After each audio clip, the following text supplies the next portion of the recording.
تاش کے پتوں کی طرح پی ٹی آئی سے ان کے لیڈرز جو ہیں علیحدگی اختیار کر رہے ہیں.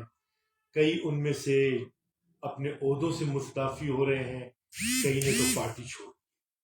ایسے میں کئی اینکرز بشمول سلیم صافی صاحب کے دیگر گراں قدر صحافی جو ہیں، ان کے تجزیات کے مطابق جو ہے وہ یہ رائے ظاہر ہوتی ہے جس میں سے یہ واضح ہو سکے کہ پی ٹی آئی جو ہے وہ بالکل تحلیل ہو کے ختم ہونے کو جا رہی ہے.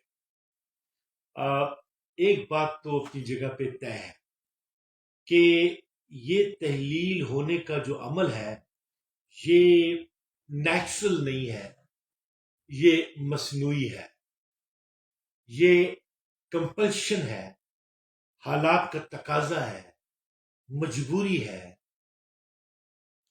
پولیٹیکل ارینجمنٹ ہے. لیکن اس تمام تر تناظر میں ایک بات بالکل واضح ہے کہ کوئی بھی شخص یہ کبھی نہیں مانے گا کہ ان کا پارٹی سے جدا ہونا ان کا انفرادی ولنگنس کے ساتھ کیا گیا فیصلہ، یہ کوئی بھی نہیں مانے گا. ہاں یہ ضرور ہے کہ میں یہ مانتا ہوں کہ نواز شریف صاحب تشریف لائے تو ان کے پیچھے اسٹیبلشمنٹ کا پورا ہاتھ، یعنی ملکی ادارے، ریاستی ادارے جو بہت ذمہ دار ادارے ہیں، ان کی مکمل آشیرواد اور ان کی مکمل سپورٹ انہیں حاصل تھی. وہ ہٹے، ان فیصلوں میں بھی اسٹیبلشمنٹ کا پورا ہاتھ ہے.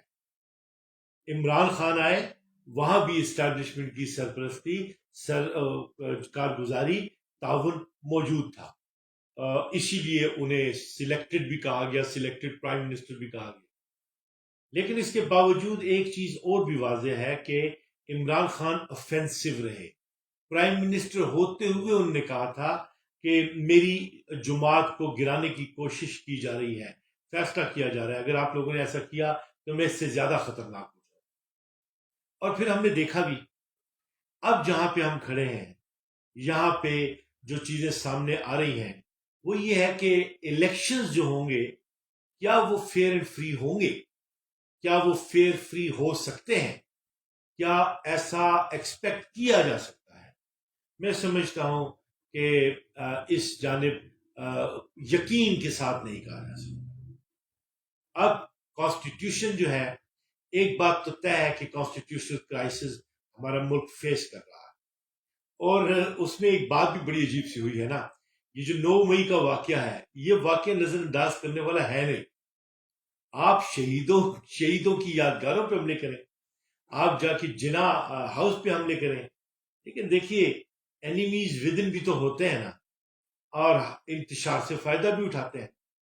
یہ کیسے ہو سکتا ہے کہ کوئی پاکستانی ایسا کرنے کا کبھی سوچے بھی؟ اب سوچا ہے، ایسا کیا ہے تو یہ لوگ قابل مواخذہ بھی ٹھہریں گے. ملکی اور ریاستی حیثیت جو ہے وہ تو پہلے آتی ہے نا، ریاست ہوگی تو سارے معاملات چلیں گے. لیکن 70 سال سے زیادہ ہم گزر چکے ہیں اور پالیٹکس میں بڑی قربانیاں دے چکے ہیں ایک ملک کی حیثیت سے. ہمارے ملک میں لیڈر صرف ایک ہے اور وہ عمران خان ہے. موسٹ پاپولر پارٹی جو ہے وہ ہے پاکستان کی یہ تحریک انصاف، اور پھر ووٹ بینک جو ہے وہ عمران خان کے ساتھ ہے. اس کی پاپولیرٹی میں کوئی کمی نہیں. اور پاپولیرٹی کے ساتھ ساتھ میں آپ کو ایک بات بتاؤں، وہ یہ ہے کہ کوئی بھی ان کا ساتھی اگر اسمبلی میں تھا تو وہ اپنی شہرت کی وجہ سے نہیں تھا، وہ عمران خان کے ٹکٹ کی وجہ سے کامیاب ہوا اور وہ ایوان میں بیٹھا. یہ ایک حقیقت ہے. ہاں وہ الیکٹیبلز تھے، اسی لیے عمران خان نے ایک مرتبہ آ کے فیصلہ الیکٹیبلز کی طرف وہ لے گئے تھے کہ الیکشن بھی تو جیتنا ہے. آج دیکھیے وہی الیکٹیبلز جو ہیں وہ کس طریقے سے رنگ بدل گئے. تو اچھا ہے، قوم جو ہے اس طریقے سے ٹرین ہوتی ہے، اس کی کیپیسٹی بڑھتی ہے، اور پاکستان کی قوم نے بھی جو اب یہ دیکھا ہے تو اس سے ان کی کیپیسٹی میں بھی اضافہ ہوا ہے. انہیں مجھے تو سب سے زیادہ مزہ اس بات کا آتا ہے کہ ہاں اب سوالات اٹھنے لگے نا. قوم میں سوالات اٹھنا شروع ہو جائے نا، اپنے اداروں سے سوالات کرنے لگ جائیں تو یہ قوم کی تعمیر کا سلسلہ شروع ہو جاتا ہے. مثال کے طور پہ عدلیہ آج فیصلے نہیں کر پا رہی، مثال کے طور پہ وہاں پہ ریفرنسز کے معاملات اٹھ کھڑے ہوئے ہیں، یا آپ یہ دیکھیے ایگزیکٹو جو ہے وہ کانسٹیٹیوشن کو ڈیفیٹ کرنے کی کام کر رہے ہیں، یا یہ دیکھیے کہ فوج کو طلب کر لیا گیا ہے امن و امان قائم کرنے کے لیے، پھر فوج کو بلائے جانے کے عمل کو عدالتوں میں چیلنج کیا گیا ہے۔ تو یہ سوالات اٹھتے ہیں تو ڈیفائننگ مومنٹس ہوتی ہیں، یہ ٹکراؤ کی بجائے تناؤ ہم اسے سمجھتے ہیں، اور تناؤ کے نتیجے میں چیزیں ڈیفائن ہوتی ہیں۔ پاکستان کی قوم پاکستان کے تمام اداروں سے مکمل محبت کرتی ہے۔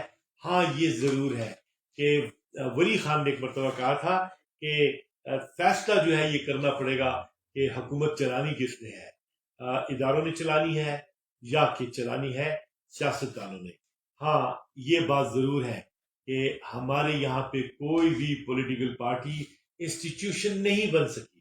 دیکھو امریکہ میں ڈیموکریٹس ہیں، امریکہ میں ریپبلکنز ہیں، امریکہ میں واٹر گیٹ بھی ہوا، پریزیڈنٹ کو جانا پڑ گیا، لیکن وہ پولیٹیکل پارٹیز ہیں، کنونشنز ہوتے ہیں، وہ اپنے لیڈرز چنتے ہیں، اپنے لیڈرز کو ان کی کارکردگی کی بنا پہ میدان میں اتارتے ہیں، پتہ ہوتا ہے کہ انہوں نے الیکشن جیتنے کے بعد حکومت میں آنے کے بعد کرنا کیا ہے، ان کا ایجنڈا کیا ہے۔ ہمارے یہاں پہ پولیٹیکل پارٹیز تو ہیں لیکن وہ ٹرانسفارم نہیں ہوئی انسٹیٹیوشنز میں، اور جب تک وہ انسٹیٹیوشنز میں ٹرانسفارم نہیں ہوں گی وہ پولیٹیکل پارٹی ان ایسنس بن نہیں سکتی۔ اب فرد واحد جو ہوتے ہیں وہ راہ دکھاتے ہیں لیکن وہ دائمی نہیں ہوتے، ان کی دکھائی ہوئی راہ جو ہے وہ اپنی منزل تلاشتی ہے اور وہ چیزیں بڑھتی جاتی ہیں۔ دیکھیے اختیارات کو جو ہے اپنے نظم میں اپنے کنٹرول میں لانے کی کوشش کی ذوالفقار علی بھٹو نے۔ آپ نے دیکھا کہ ملک بھی ٹوٹ گیا تھا، ڈیسیژن بھی لیے، 90,000 قیدی بھی لے کر آ گئے، لیکن آپ نے دیکھا کہ وہ حالات کو اپنی گرفت میں نہیں لے سکے۔ اس کی وجہ یہ کہ وہ تو بلا شبہ ایک گریٹ لیڈر تھے، لیکن دیکھیے لیڈرشپ اپنی جگہ پہ ہوتی ہے، اداروں کو بھی ساتھ لے کے چلنا پڑتا ہے۔ آپ نے دیکھا کہ وہاں پہ جب توازن بگڑا، اور دوسری بات یہ کہ اب لیڈرشپ جو ہے اندر سے صرف عوام نہیں چنتی، اسٹیک ہولڈرز ہوتے ہیں، ان کے انٹرسٹ انوالو ہوتے ہیں۔ امریکہ بھی دیکھ رہا ہوتا ہے اور دوسرے ممالک بھی دیکھ رہے ہوتے ہیں، سعودی عرب کا بھی انٹرسٹ، ایران کا بھی انٹرسٹ، انڈیا کا بھی دیکھنا، افغانستان کو بھی دیکھنا، ایک گلوبل امپیکٹ ہوتا ہے اور وہ بھی اس پہ اثر انداز ہوتا ہے۔ تو میں آپ کو یہ بتاؤں کہ ہم بڑے بہترین فیز سے گزر رہے ہیں، اور یہاں پہ ہمیشہ کہتا ہوں کہ قربانی دینی پڑتی ہے، کھڑے رہنا پڑتا ہے، لیڈر کو تو لیڈ کرنا ہوتا ہے، اس کی کہ فالوورز تو انہیں فالو کرتے ہیں نا۔ عمران خان کے فالوورز جو ہیں وہ عمران خان کو فالو کریں گے۔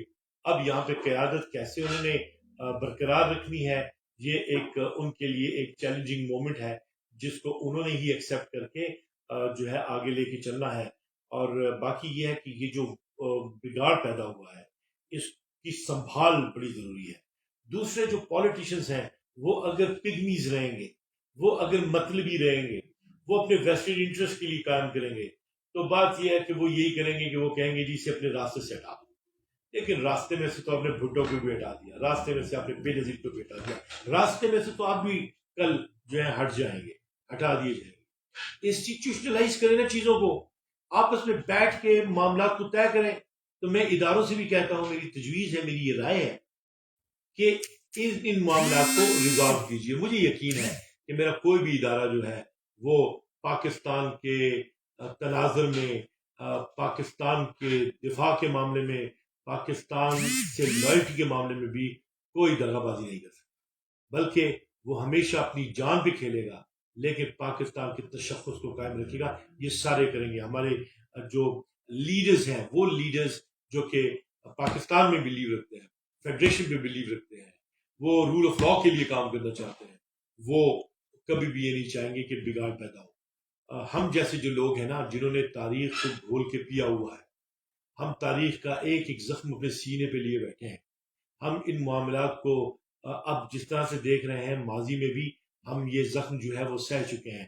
میں بھٹا صاحب سے کہہ رہا تھا، ہمارے کراچی کے دوست ہیں، کہ دیکھیے آپ کو یاد ہے اس کے ساتھ کیا ہوا، جو ذوالفقار علی بھٹو کے جو بیٹے تھے ان کے ساتھ جو ان کا بے دردی سے قتل کر دیا گیا وہاں پہ۔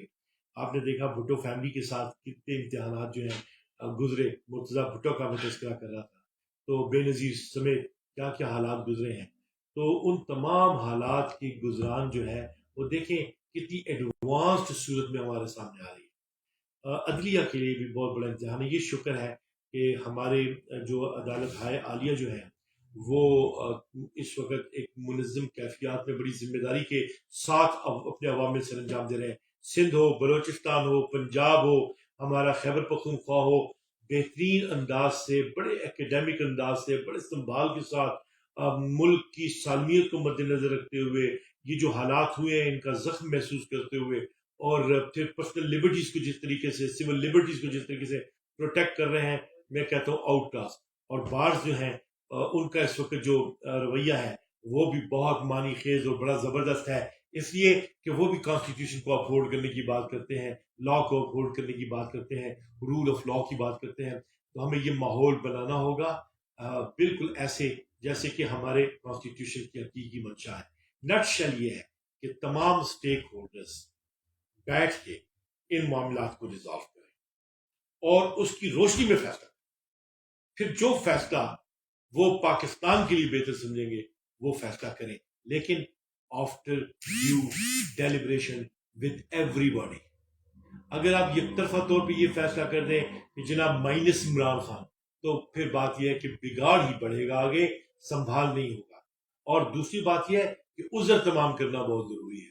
تو ڈائلاگ کے مراحل میں آپ کو ایکسکلوسیو ڈائلاگ کرنا ہوگا، اس کے نتیجے میں فیصلہ جو ہے دوام پکڑے گا. میں سمجھتا ہوں کہ ہم میں اتنی کیپیسٹی ہے کہ ہم فیصلے کر سکتے ہیں، بشرطے کہ ہم فیصلہ کرنا چاہیں اور اس طرح سے کرنا چاہیں جو کہ کنونشنل آرڈر ہے. انکنونشنل آرڈر میں تو خیر کچھ بھی ہو سکتا ہے. Thank you very much. Pakistan زندہ باد، پاکستان پائندہ.